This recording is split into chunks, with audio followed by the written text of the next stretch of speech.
Ini merupakan novel karya Jonas Jonasson yang terkenal sama komedi satirnya.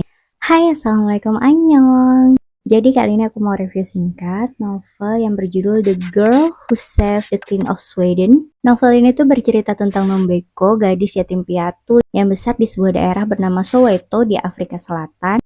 Nombeko ini cerdas banget meski dia nggak pernah mengenyam pendidikan formal. Si Nombeko ini nggak sengaja gitu terlibat dalam situasi yang unik, tiba-tiba terlibat sama politik pengembangan senjata nuklir, hingga akhirnya dia tuh terlibat sama keluarga kerajaan Swedia.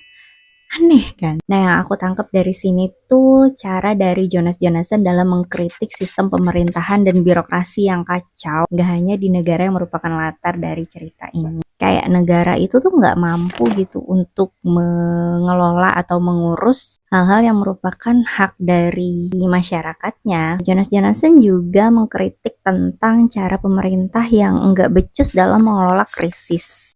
Di sini tuh dia menggambarkan kalau saking nggak becusnya tuh emang bener-bener lamban, terus nggak efisien, terus mereka juga kayak nggak siap gitu loh dalam menghadapi ancaman yang tiba-tiba datang. Terus familiarkan sama pemerintah yang hanya percaya sama data, tapi enggak bener-bener mencari tahu di lapangan sendiri apakah data tersebut sudah relevan atau belum.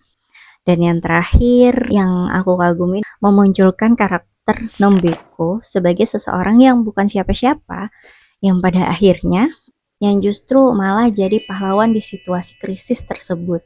Jadi kayak Jonas Jonasson tuh pengen ngasih tahu kita semua gitu kalau misalnya ya udah gitu kita tuh emang hanya segelintir atau sosok yang kecil di mata sebuah negara, tapi bukan berarti kita tuh nggak penting loh.